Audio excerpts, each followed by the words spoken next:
right, that one's going. And one more button. And I'll do all the introductions and things later. So I'll just kind of do a quick introduction and get started. All right, Dr. McGill, it's an honor to have you on the show. I'm super excited. Maybe we'll get started with a little bit. I think many people know your background, but just where you're at now and how you got there would be great to start with. Well, good afternoon, first of all, Craig, from Northern Ontario, Gravenhurst to bright, sunny Atlanta. I hope it's sunny there anyway. I think you might be under a storm today. But, well, I was a professor for over 30 years at the University of Waterloo, where I ran two laboratories and a clinic. The first laboratory was an in vitro lab where we took real spines and created the injuries and made the medical images. So we got a one-to-one match and understanding of the mechanical loads that caused very specific types of damage. The second laboratory was set up to measure biological signals from real live people doing things. And we were lucky enough over the years to have many Olympic sports and top performers from them, the combative athletes, the big four professional sports in the US. Plus a lot of the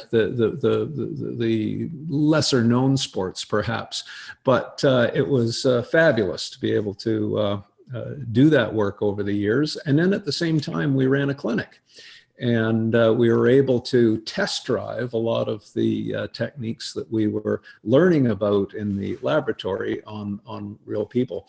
But I retired a couple of years ago and I live in a small town in Northern Ontario, and patients fly in from around the world to get an assessment and an opinion on what they should do. So that's about it.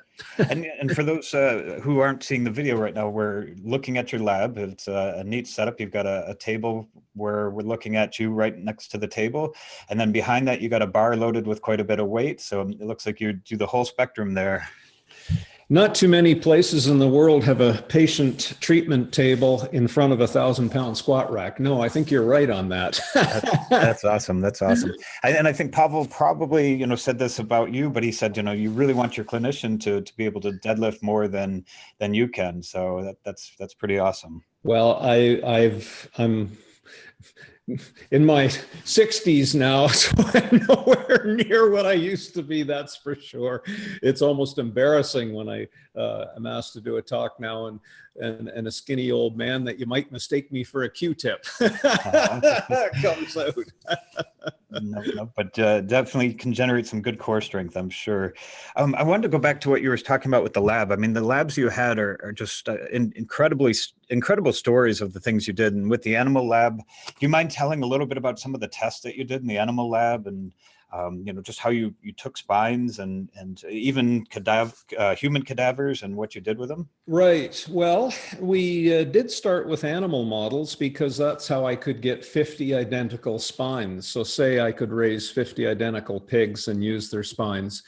And if I gave you a cervical spine from a pig, or at least if I gave it to an orthopedic surgeon, many of them wouldn't recognize that it's different from a human. They might even assume it's a human because the pig spine, the pig roots for food, very heavy, big, compressive load-bearing spine in their neck, very similar to the human lumbar. So it was a good starting model. Now, some people criticize me, say, oh, well, you used animals. Well, every scientist has to use animals to obtain the initial principles. But then, of course, we would calibrate up what we found on animals. So we could run controlled experiments. You have 50 pig spines, 25 you expose to this and 25 you do that. So you find out very precisely what causes the injuries. But then, of course, you calibrate those up to appropriate human size, age, and etc. But I can't get 50 identical matched humans. So that's how the science works. Awesome. But it was fabulous to combine that with the in vivo lab, where we truly did have the man and woman who'd hit a golf ball further than anyone else on the planet. We had some of the strongest athletes, people who'd set world records in powerlifting and Olympic lifting. We certainly had the most deadly. Some of the jiu-jitsu fighters, the MMA athletes, Muay Thai, they were absolutely fabulous. It was fabulous to get in some Olympic gymnasts suffering with back issues, but just incredible acrobats and displays of balance with body strength and that kind of thing. And then the elastic athletes were another category that people don't really, I don't think most people don't know how to train an elastic athlete. An example there might be a golfer or a baseball pitcher who won't test that strong, and yet they can throw a ball 110 miles an hour. So tuned elasticity through the body was something that we certainly learned about and tried to optimize. And finally, we got some political celebrities. Now, if they were royalty or something from another country, obviously they couldn't fly to Canada. I would be flown to their country. But we would get business leaders and, people from Hollywood. And, Craig, what is so interesting at the end of the day, pain is an equalizer and people are just people. And there's nothing that special about some of these people that are celebrities when they're in pain. It's as I said, a great equalizer, and it's a lousy place to be, but it certainly isn't a death sentence or something that's going to plague them for life if it's handled properly. Interesting. Yeah. So it's neat because you've worked with the animal models, the human models, elite athletes, and then people with, elite athletes with pain and regular people with pain. Anything interesting, like numbers wise, or anything neat that came out of your lab with like athletes or those type of things? Well, what do you mean by a number? I mean, I can give you a number. For example, we followed up with every patient who ever came. And I don't know of very many clinics that did that. So we know exactly what our score was. We know who got better and who didn't. So in terms of numbers, I can tell you exactly what our score is. For example, if you ask the question of all of those who were told they've tried everything, nothing else will work, their last resort is surgery. If that's the question, I can tell you that after our consults, 95% of them were able to avoid surgery, and were glad for it in a few years after when we followed up as well. So I don't know if those are the kind of numbers you want, or maybe you want to know about lifting numbers or no numbers or something like that. That's incredible. I mean, and you can tell you've got the researcher in you. You're doing this great intervention. Might as well measure what you're doing. So yeah, you've got to keep those numbers. Yeah, so that's awesome. What and maybe one of the things that I'll get into is just talking about your friendship with Pavel. But maybe can you talk a little bit about his time in the lab and some of the tests that you did? Well, Pavel has been up a couple of times. And I'll just come right out and say this, and I'm not just saying this because you're a member of StrongFirst and his organization. He has the strongest pound for pound core I've ever measured. Now, I hate that word core, but it resonates with people. So when we talk about torso strength, he was number one. Now, I'm talking about rotational strength.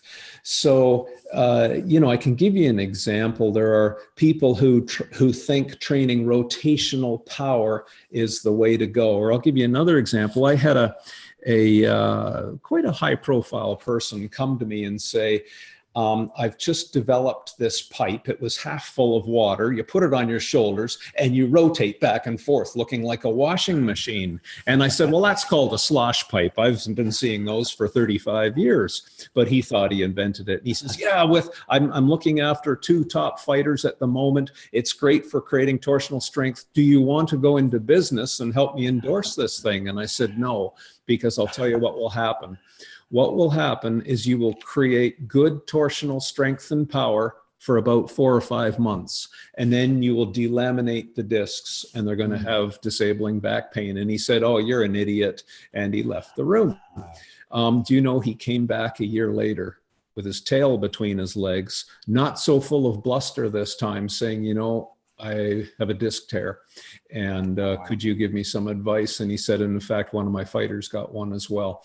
So, you know, I've done this enough times that when you then measure Pavel and you watch Pavel do a landmine exercise. So if I was just to stand up for a moment, Pavel pivots on his toes as he goes around with an Olympic bar on a gimbaled hinge to do his landmines. In other words, he trains to stop twist. So he creates tremendous strength and power from his hips, being the ball and socket joints, and then transfers that rotational strength through the torso up to his shoulders. But he's really training to create a stop twist. But, you know, Pavel, if he gets an underarm hook and wants to shoulder hip toss you, or if I'm simply trying to constrain him to get a calibration on the EMG, electromyography profile of his muscles contracting doing these things, you can't hold him. He'll put you through the wall with this incredible rotational strength he has. So there you go. One of the strongest, and certainly the strongest pound for pound, doesn't train rotation through the range. It is a stop twist kind of power. Now, that's an entirely different story when I measured him doing a Zercher squat and getting in the sagittal plane right down and moving his spine through the range of motion. Now, I would also tell you that I wouldn't recommend that for the average person.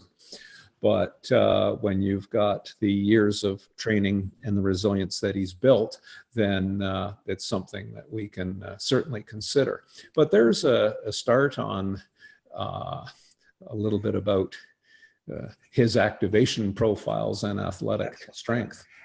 So I'm sorry, just to clarify, which part wouldn't you recommend? The Zercher squat in a hole, or the flexion and going through the range of motion? Well, again, it all depends. For the average person, I would not take their spine, load it, and then go into full flexion in a Zercher squat and pull through. You have to have a good reason. So every exercise is simply a tool to achieve a goal.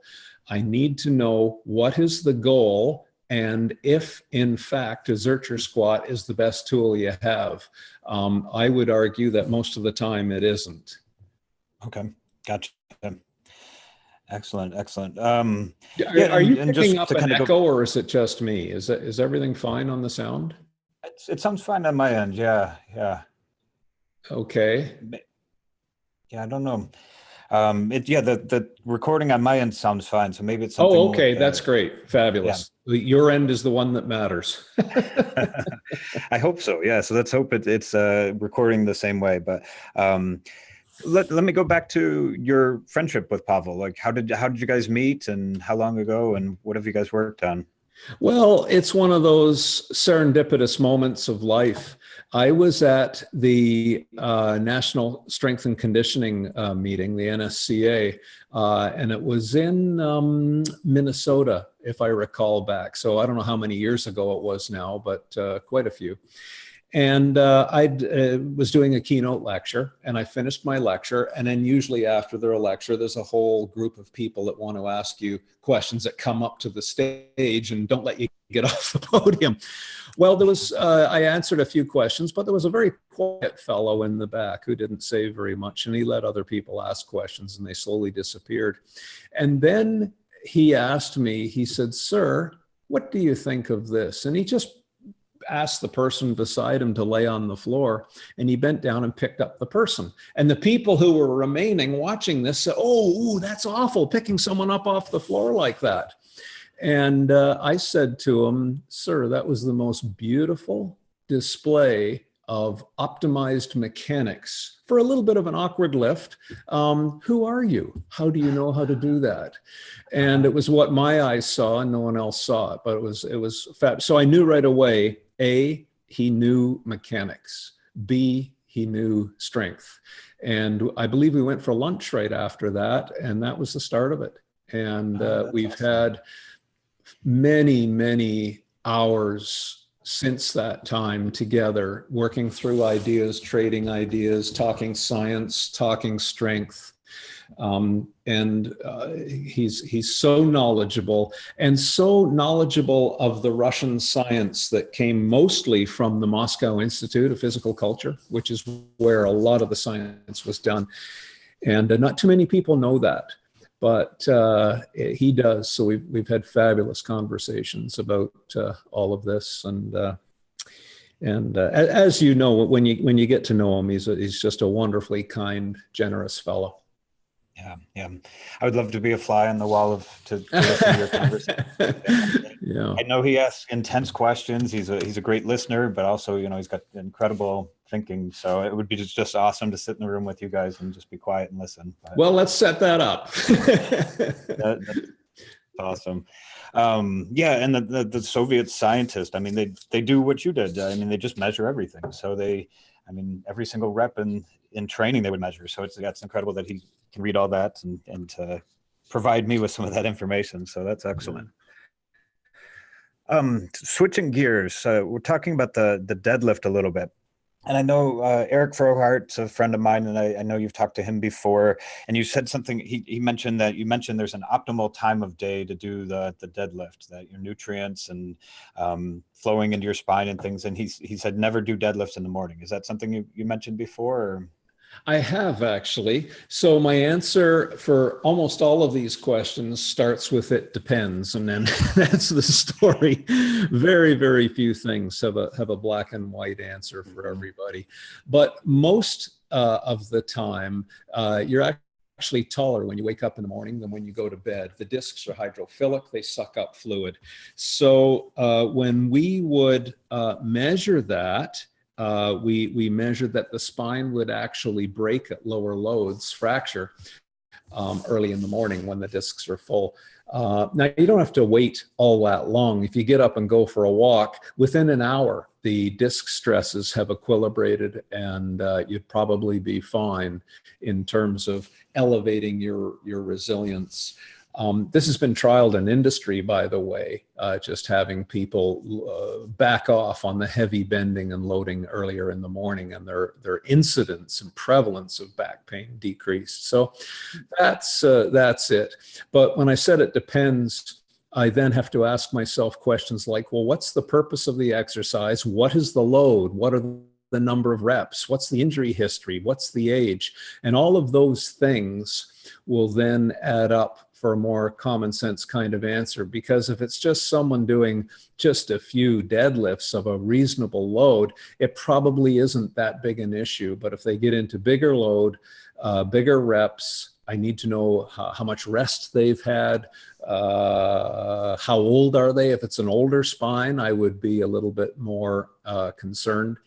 Have they had a previous history of compressive injury to their spine or bending injury or whatever it is? And then I need to see their form as they lift. Many people think they know how to deadlift, but it's a tremendously technical task, shall we call it, at this point.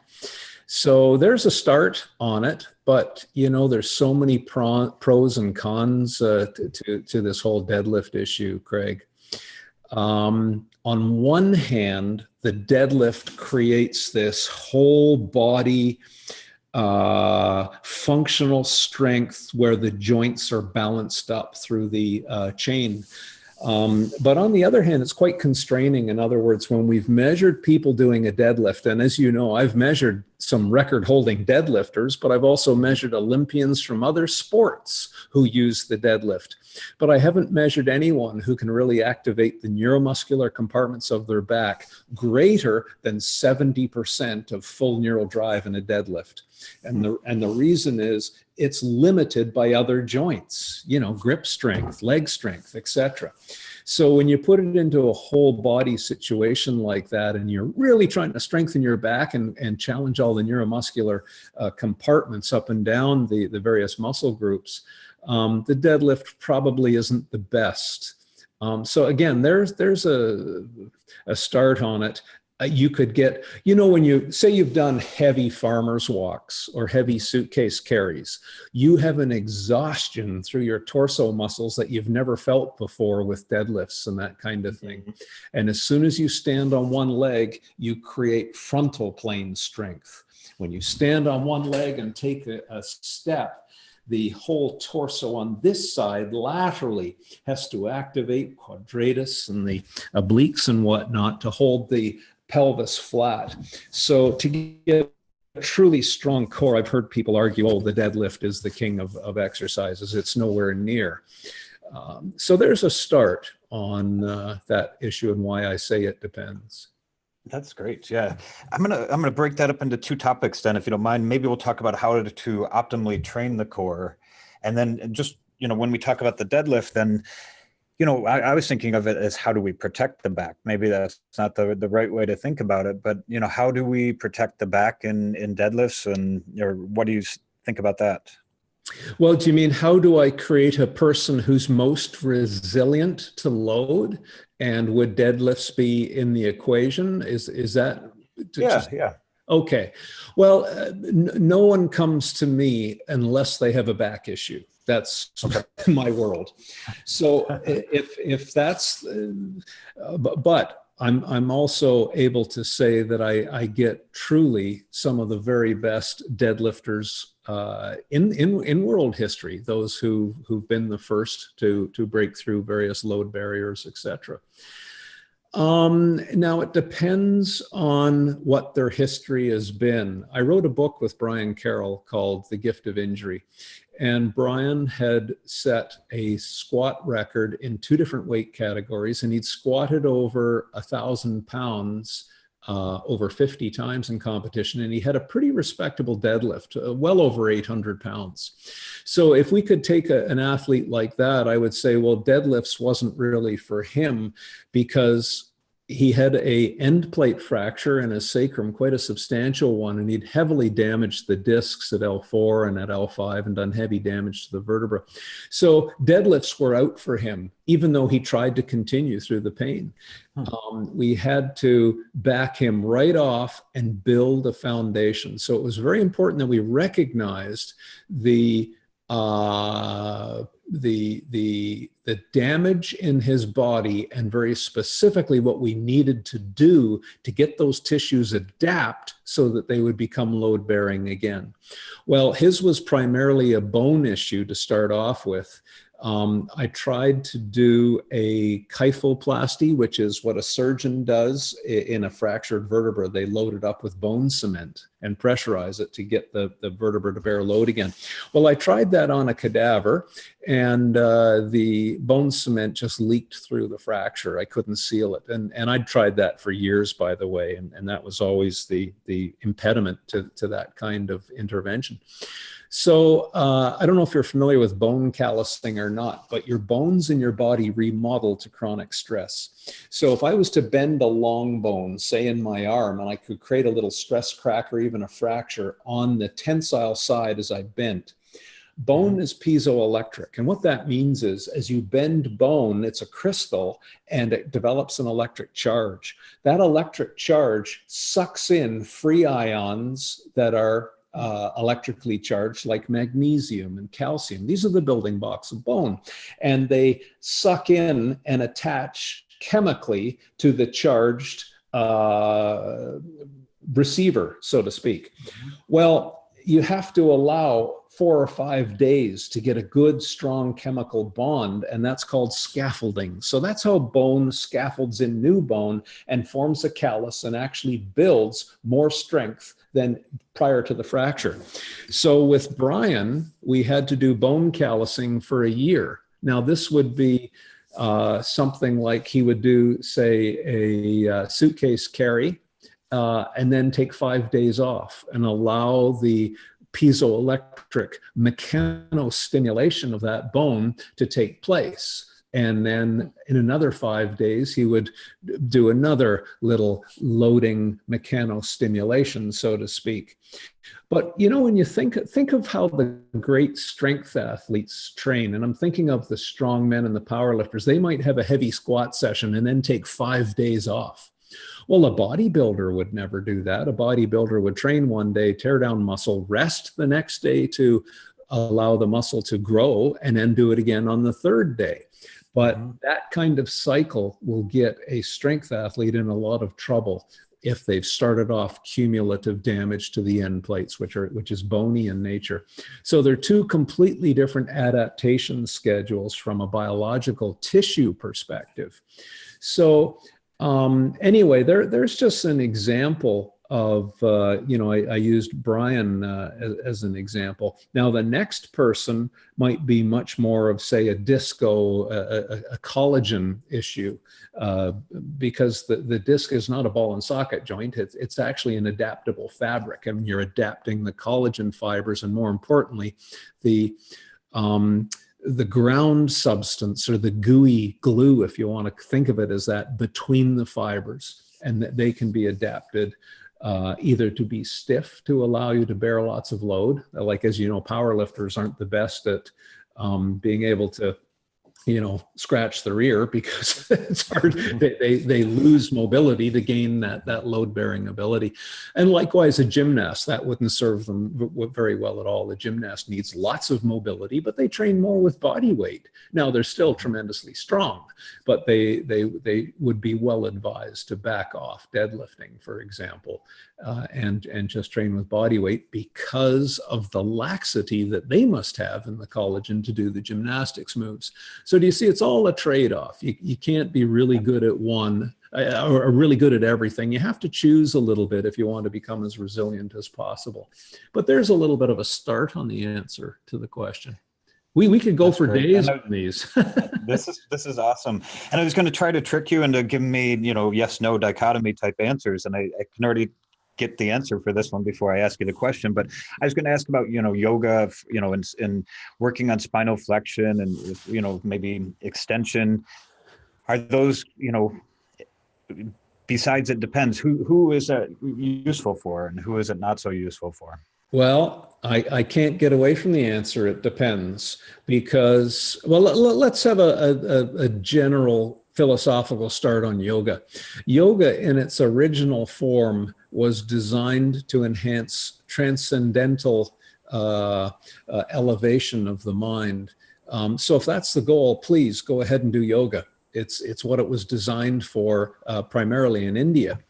But the Western world somehow linked it to health and exercise, and adding mobility and that kind of thing. But we've already started the discussion that fitness is a trade-off of variables. I don't know of many true yogis who can squat more than their body weight. They're fabulously mobile, but to get up off the floor is a real strength challenge. So let me ask the question now. We have to put this in the context of a single person. Let's take a single person in front of us now, and now we can say, should they do yoga? Well, do they want to be a load-bearing strength athlete? If they do, I'm going to say, please do not do yoga. You need controlled stiffness. So the brain and the nervous system uses stiffness throughout the body to control movement. And I'm just going to wiggle my finger very quickly. In order to allow me to wiggle my finger very quickly, I had to stiffen my wrist. If I want to wiggle my wrist very quickly, I had to stiffen my elbow. So proximal stiffness and control unleashes distal speed and athleticism. So if I'm a combat athlete and I want to deliver a hand strike, it's not possible with a yogi neurology. You have to back that up with proximal core stiffness to unleash all of the distal athleticism in a pulsed strength situation. Mobility, for mobility's sake, would be the kiss of death in that kind of situation. Most strength athletes have to limit their motion. They don't need more motion. So if you're a deadlifter, a loose hamstring is a very weak one. We need them. And, you know, it's almost a joke to watch a great power lifter walk. Now, is it healthy? Is it normal? Well, no, not really. So people have to know their goals and design their training program specific for the goal. Now, if they just, say you're my age and you just want to keep moving, good. I try and take my joints through a range of motion under very, very modest load to preserve that ability for as long as I can. And that's perfectly sufficient. I don't want to push the joints to end range and flare up, hip labrums and shoulder labrums and these kinds of things. I just go to the end range. I certainly wouldn't push it. So again, is yoga really what you want? What's interesting, there are some surgeons who will tell you, in fact, there's a surgeon in London, England, which is a very cosmopolitan city. He's done something like, well over 1,000 anterior hip procedures. You know, he says he's never done one on an Indian patient.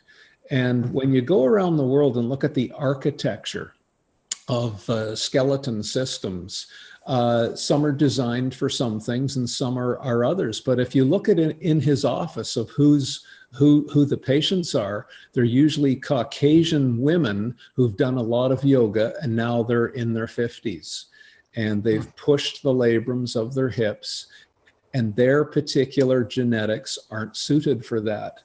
So, I often use the example, would you train a St. Bernard to go to the Greyhound racetrack? You will kill the dog and heavily, you'll just traumatize the dog before it has a chance of winning. So my point in that story is, to some degree, our parents choose what we're able to tolerate in life.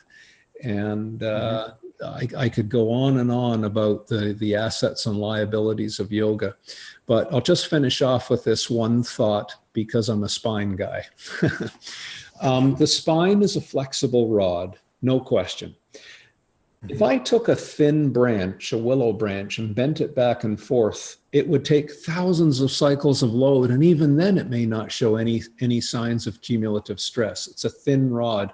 But if I took a thick stick and bent it the same amount, just a couple of cycles, it's going to shatter because the stress in a tube is a function of its radial thickness. So now let's take a very thick spined offensive tackle in the NFL. It would be very unwise for someone to train them with repeated sit-ups. Their spine, being as heavy and thick as it is, will build up tremendous stresses, just bending like in a sit-up. Now let's take the next person who has a very willowy architecture to their bones and their spine. They can do sit-ups probably with impunity, but I can tell you they won't last very many plays in the NFL before they're crushed. So there's just an example again of what the spine architecture matters as to whether or not their yoga's in the plan, or sit-ups are in the plan, or stop motion is in the plan, etc. I don't know of a middle linebacker who can hit a golf ball 300 yards. Maybe they exist, but I don't know of one. But likewise, I don't know of many golfers who would survive at middle linebacker for very long. Two different bodies, and that's why there's so many types of sports. We're all suited for something to excel. And, I could just, can I take that one step further? Because an idea just popped into my head. Look at the world-class Olympic sprinters. They have a lot of lordosis, or hollow in their low back. That is such an advantage for sprinting because it turns the pelvis and gives an advantage to the expression of extensor power out the extensor range. So if you want to run really fast and quick, it's a great advantage to have a lot of lordosis and powerful glutes. But now look at the UFC fighters who can kick you in the head. They have flat backs. And it's such an advantage to flatten the back for jujitsu and for high kicks because the pelvis is already turned that way. And if you know jujitsu, it's very much a ground game on your back in guard, pulling the hips. The higher you can get your legs around an opponent in guard, the more you can control that opponent, pull them down, get all kinds of submission locks on them. But if you don't get high on their hips, they will ground and pound you to death. So the point is, once again, it's a great advantage to have that flexed spine. And so do you see, I'm just I can go through many different sports and the athletes look the same within the sport for a reason. If people could recognize these inherent traits in the people that they're training and in themselves, they would choose much better training approaches matched for their particular physiology, mechanics, and neurology. Interesting. And it reminds me of a Soviet coach that, was at a seminar once, and he said, you shouldn't deadlift. And, the Soviets were very much like, you're an athlete for this sport, not for this sport. And, I think as Americans and maybe Canadians as well think that, we can do anything if we just practice enough, but yeah, maybe we shouldn't be. So that's interesting. Well, the whole Eastern European and Soviet system was based on that style of selection. Absolutely. Yeah. Yep. Interesting. So if I can shift gears to the sit-up, can you tell me a little bit about the sit-up and maybe even, the hard style sit-up, if we can get into that discussion as well? Well, I don't know how much we need to, because I'll end up repeating myself. Okay.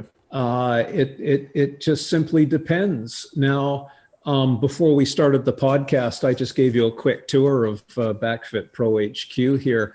And if you're a big, heavy, thick spine, I probably would find a better tool than a sit-up, particularly if you have a history of back pain.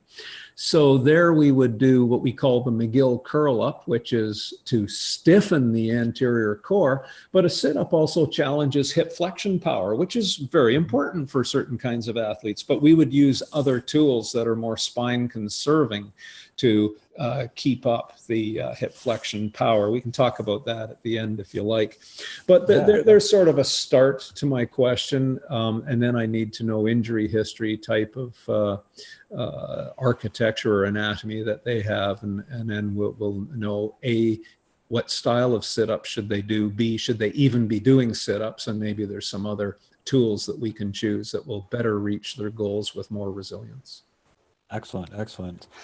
Gosh, I have this whole list of questions that I want to trick you into saying yes or no, and I'm not going to trick you into anything. But can you talk a little bit about the kettlebell swing and how you use kettlebells when you help people? Well, certainly. The kettlebell swing is a fabulous exercise. And I knew Bruce Lee had fiddled around with it, but I have to tell you, it wasn't really until I started to spend time with Pavel that I took it seriously. And I think we did the first analysis of the mechanics of the kettlebell swing. We published that probably in the Strength and Conditioning Journal. Well, when you perform a deadlift, consider this. There's the compressive axis of the spine. There's the shear axis of the spine. When you bend down into the lifter's wedge and set up the pull, there's a normal ratio between compression and shear. Shear is trying to pull the weight in my upper body forward on my pelvis. Think of a kettlebell swing. You'll take the kettle, you're in the bottom position, it's the same compression to shear ratio.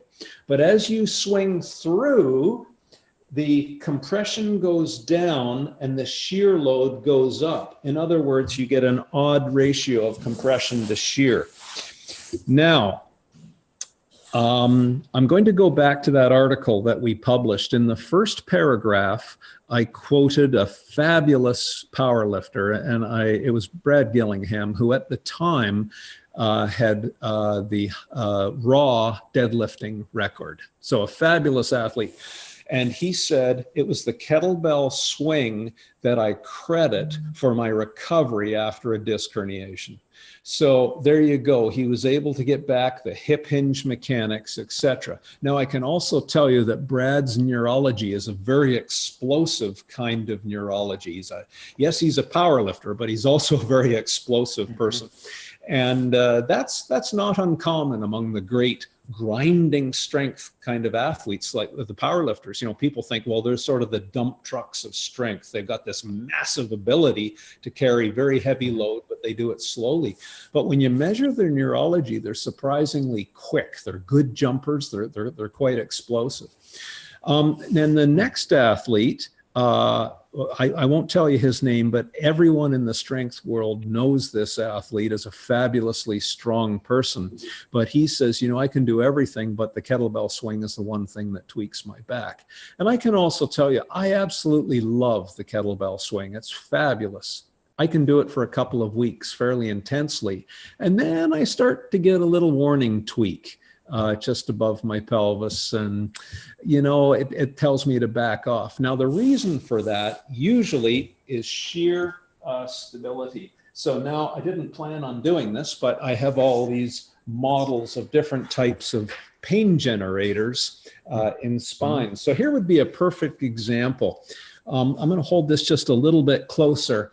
This disc is normal. And this disc is normal. This disc has a little bit of damage and it's a little bit flatter now.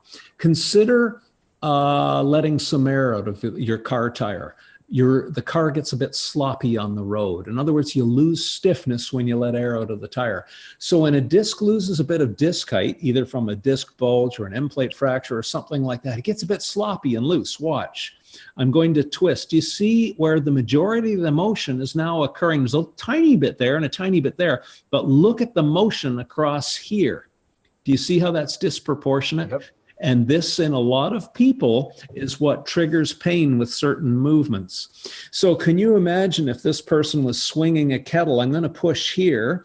Now, do you see how this is stiff? There's no micro movements. This one's stiff, but look at the shearing micro movement. So that person with a kettlebell swing is going to get working back and forth like that.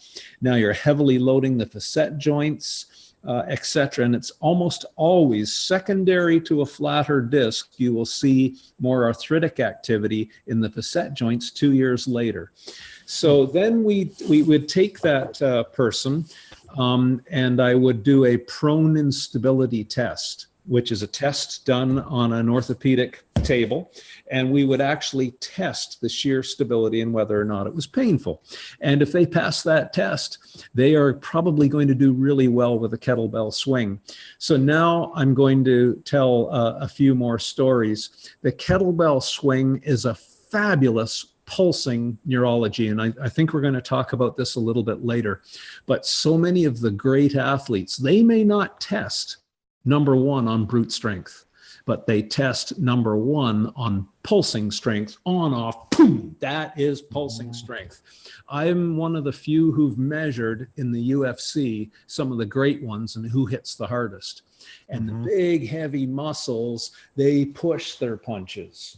The ones who are having this pulsing neurology, they hit harder even by this on, relax, off, boom. You know what I mean? That kind of, sorry about the guttural effusion, but if you've been to the fights, you're used to that sound. That's power breathing, isn't it? That's power breathing 101 that is not unfamiliar to every StrongFirst person. But anyway, so there you go. The kettlebell swing is a fabulous exercise of this pulsing neurology, but it's not for everyone with a back pain history. So we would build that stiffened foundation first and then move them to various forms of the kettlebell swing. And you can ask Pavel, I'm sure you know about Kime and the pulsed kettlebell swing and what John Saxon told the story of working with Bruce Lee for the first time. And Pavel gives you a beautiful story of that from John. But anyway, fabulous, but not for everybody. It depends. Depends. I love that. The answer keeps coming back. Yep. Yeah, and that tension relaxation for that pulsing, it just seems like it's so important. And physiologically, I mean, you need ATP to relax the muscle, and so it's using up a lot of your energy to use that in the sarcoplasmic reticulum. So it's a Well, fascinating. I'll put a link to the video that you did. Go ahead. ah, oh, you mean of great athletes or? Yeah, you've got a video where you're showing that pulsing energy. You know, Oh, the MMA fighters doing that. So I'll oh, put a link right. to that. Oh, I think I know what you're talking about there. Yeah, no, there's an example of one of the great ones. That was up at in Montreal where they trained at with John Chainberg, one of the great MMA trainers. Excellent, excellent. Um, Let me ask about, I know the answer. I'm sorry, I keep asking you these type of questions. Lifting belts, I know it depends. And can you talk about, just briefly, I'm sorry to hit you with these questions, but when would a person use a lifting belt, or would you recommend it at all? Oh, that's easy. It never depends. Always wear a belt. No, I'm only kidding. I don't know you that well, but I know you're joking around, yes. Of course, I'm kidding. That's a huge it depends question.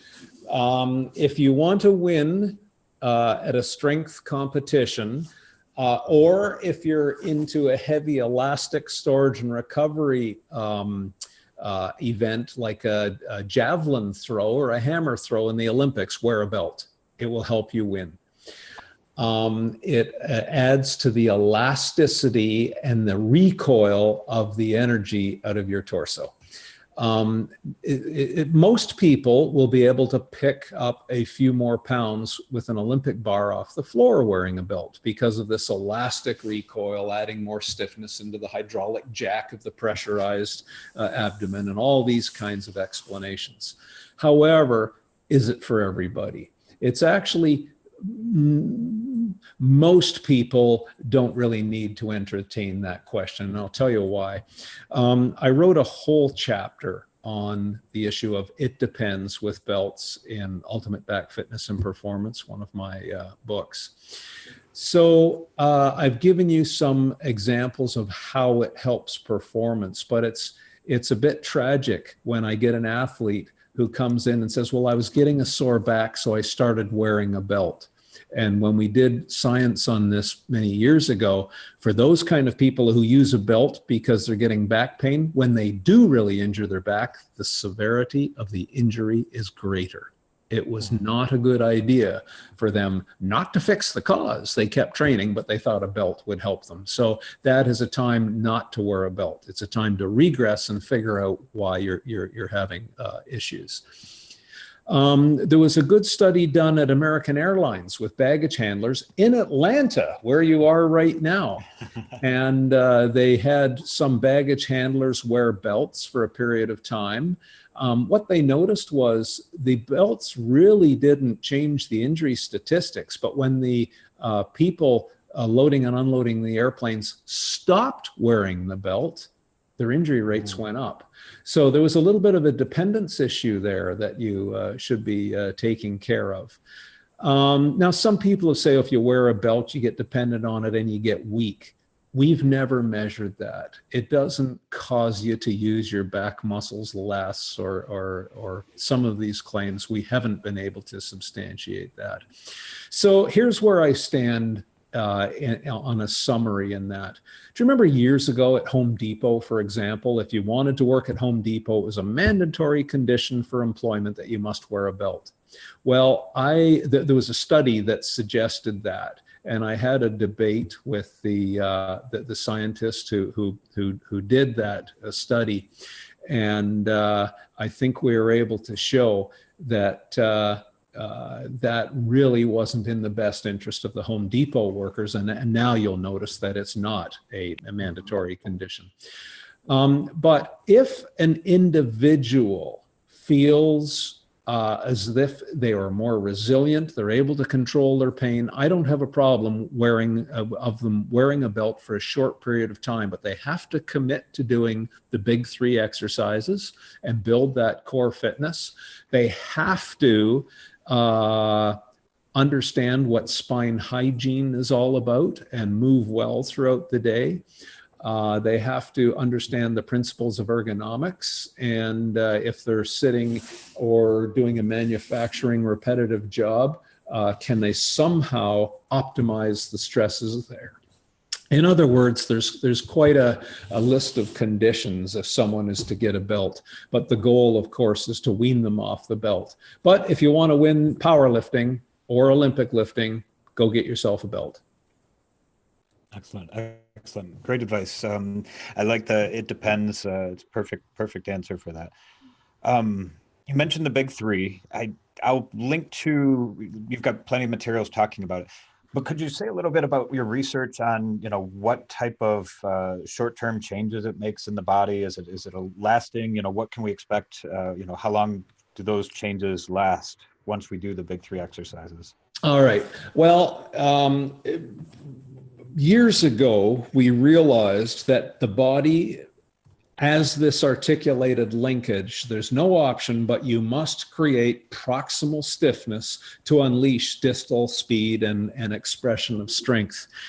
We looked at many different exercises. What guarantees torso stability, but does it in a way that spares the spine, because these people have back pain. And the big three kept bubbling up to the top. So that's how they came about.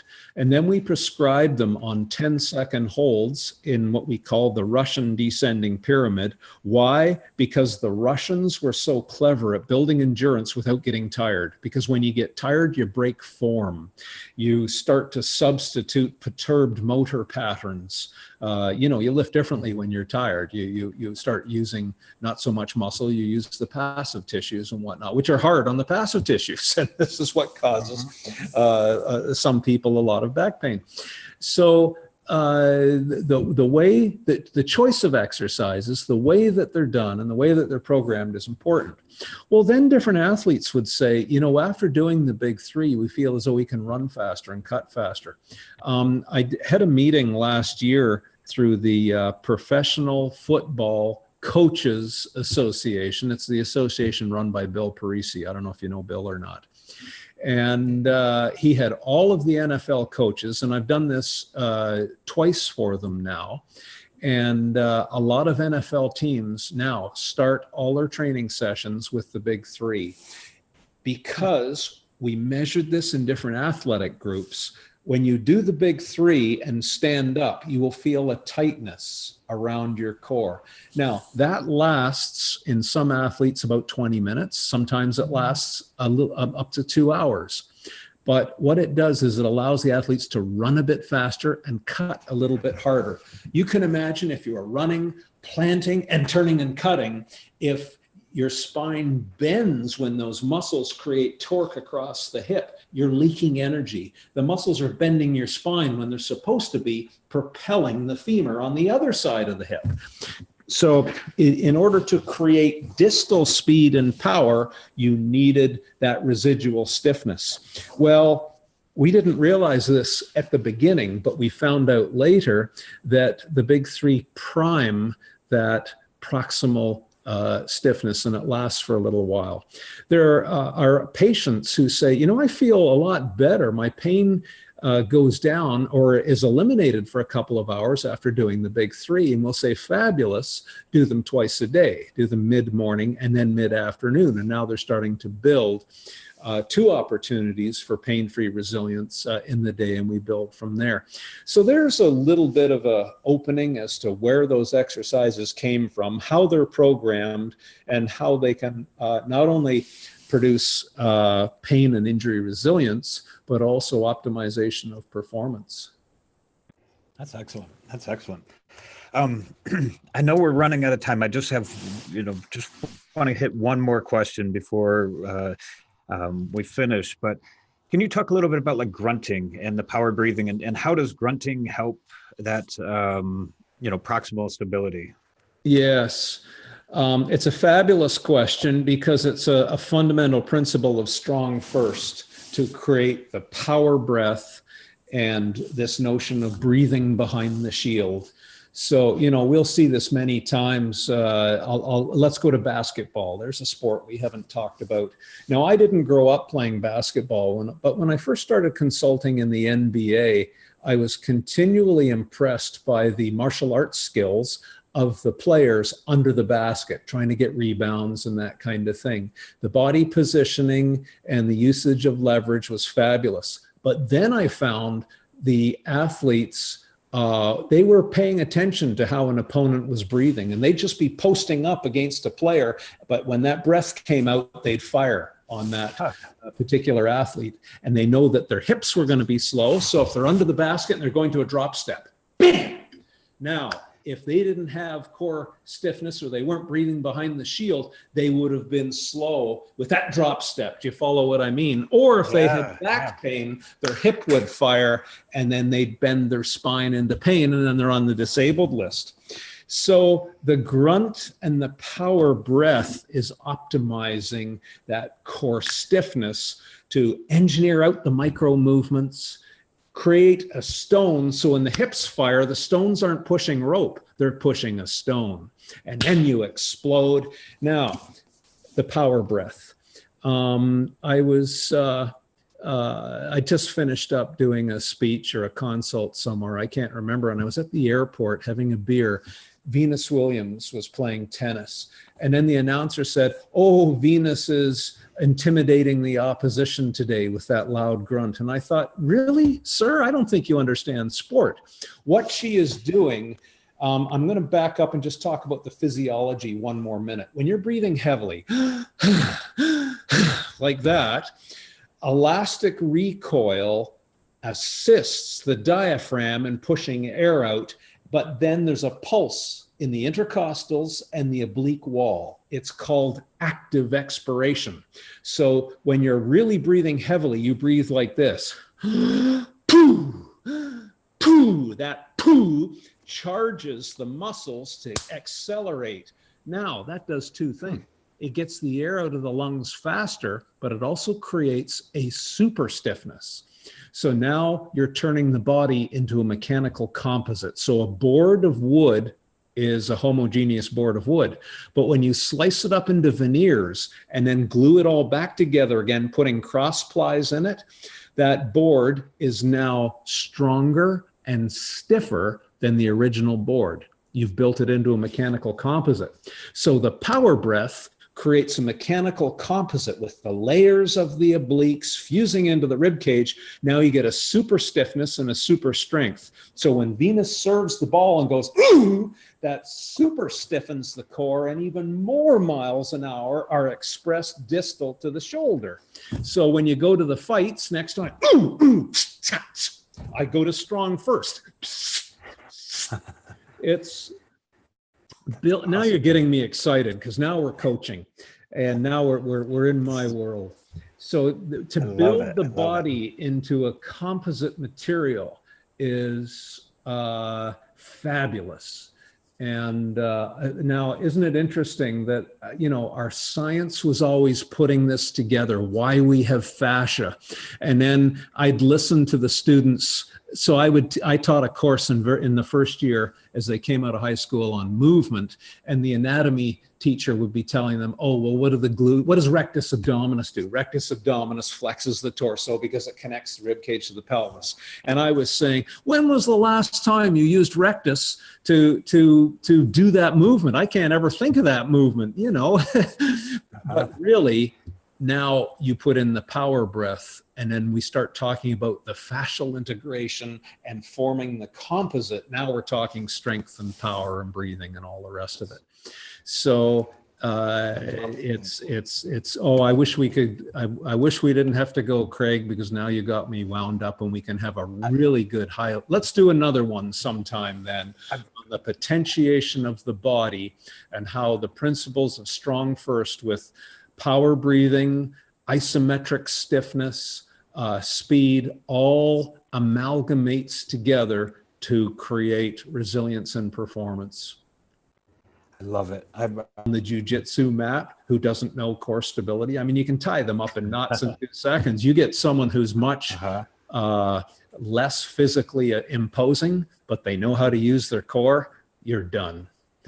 It is such it's one of my favorite things to have a little bit of fun with the great athletes. And, you know, as I always say to them, look, I'm going to show you what I know about the back. Now you're going to show me what you know about jujitsu or whatever. And it is just the most perfect synergy of science and the real world of what works. Yeah. So, you know, don't tell me that it doesn't enhance performance. You need a bit more experience. You know? Or what I would then say is get off Facebook and go become a master of the craft, because you can't do both, you know? Yeah, exactly. Yeah. Yep.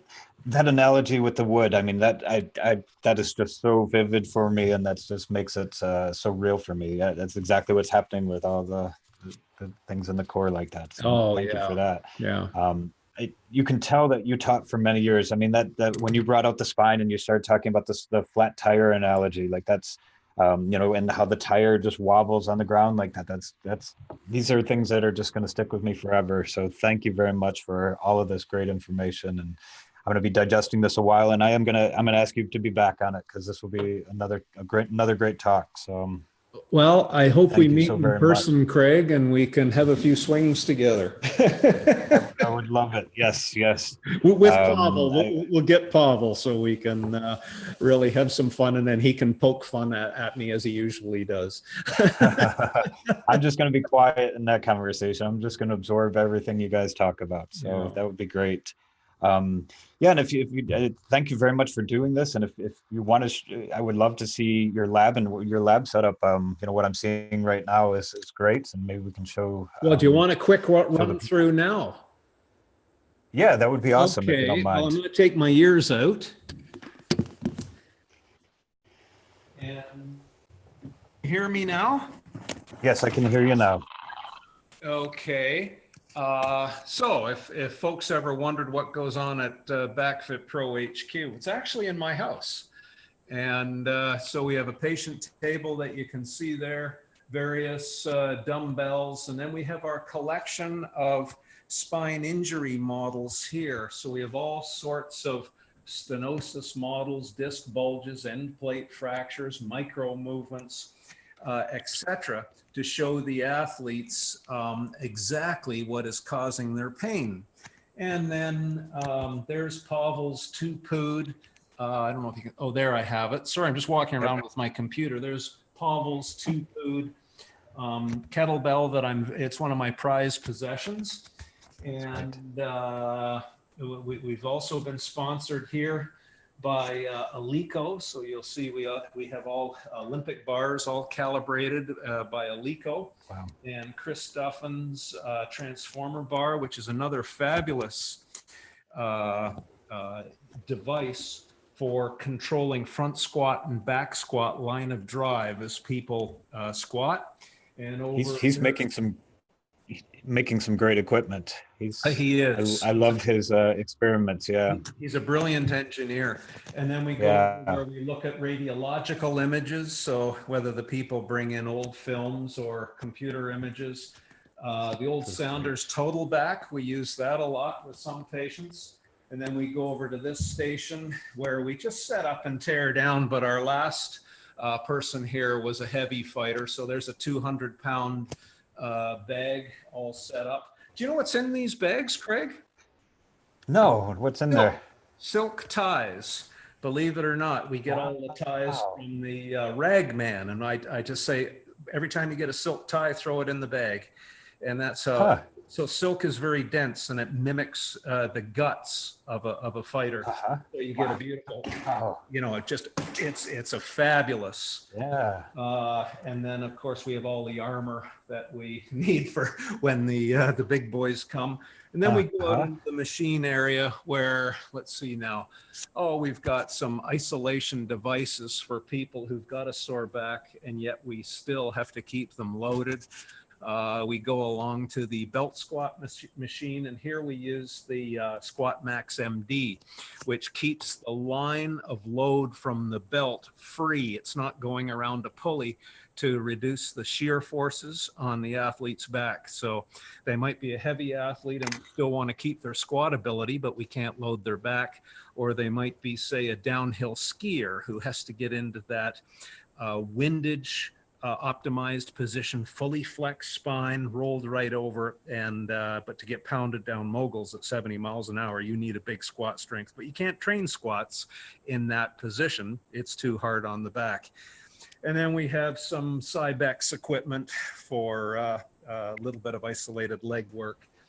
And that's a picture of my wife up there, who is the current, she came back from the World Rowing Championships in September. They were held this year in Sarasota, Florida. And I can honestly say I sleep with the fastest over 55-year-old woman in the world. That's awesome. And then, you know, congratulations. If an athlete, well, she doesn't listen to me if you want to know the truth. But anyway, if say you can't do sit-ups, we will do all sorts of abdominal work, but then we might isolate hip flexion and use these kinds of kit machines and whatnot to keep that going. And then we have, a few mementos from athletes who've come in and enjoyed the pain here.